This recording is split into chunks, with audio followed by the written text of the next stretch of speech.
Will the SpaceX Starship fail like the Space Shuttle? NASA versus SpaceX. Welcome back in another video of SpaceX Zone. Before watching this video, be sure you hit the like and subscribe button. The year was 1972. The final Apollo mission to the moon has just been completed, and President Nixon has announced a new American spacecraft.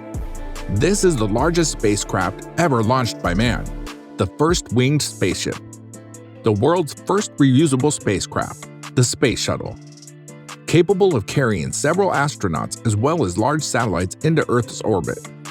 This new idea for a reusable spacecraft was meant to drastically reduce the cost of getting into orbit, and although the Space Shuttle did complete hundreds of successful missions, it never really lived up to everything it promised to be.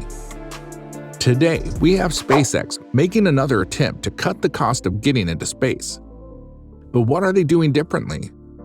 How do we know the Starship won't become another Space Shuttle? In this video, we're going to compare the Starship to the Space Shuttle. We are also going to look at what caused the shuttle to fail and what SpaceX is doing to avoid the Starship having a similar fate. From the very beginning, the Space Shuttle was designed to be reusable and cheap to operate. During the development of the shuttle, NASA estimated that the total cost of the shuttle's 14-year lifespan would be approximately $45 billion and that each flight would cost $54 million. NASA's original estimates were too low.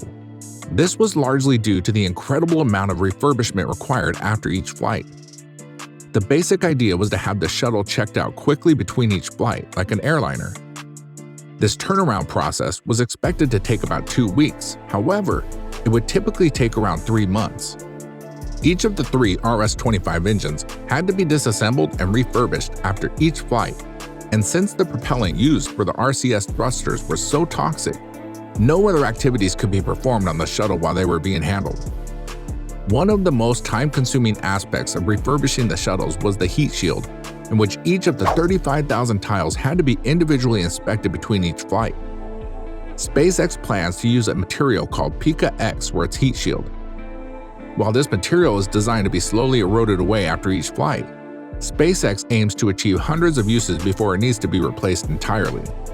If SpaceX wants the Starship to succeed in being cheap and reusable, it will need to master the art of rocket reusability. In fully reusable mode, the Falcon Heavy is currently capable of carrying the same payload capacity as the shuttle, but for a fraction of the cost. But if they make the master rocket reusable, they will need to do so without compromising safety. One of the biggest problems in the Space Shuttle program really had nothing to do with the vehicle. It was actually NASA's attitude towards security, which in the 1980s began to become more liberal. Because of the incredibly ambitious launch schedule, upper-level management at NASA began embracing what many call the go fever.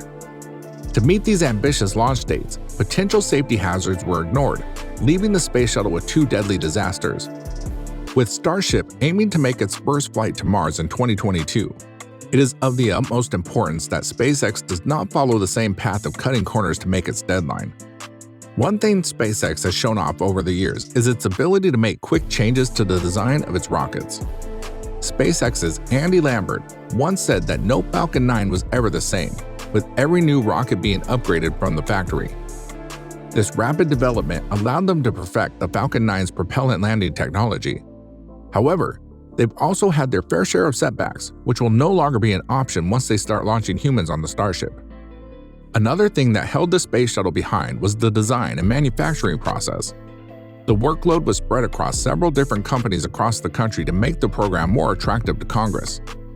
This not only increased the cost of the program, but also added an additional layer of complexity to the entire construction of the shuttle.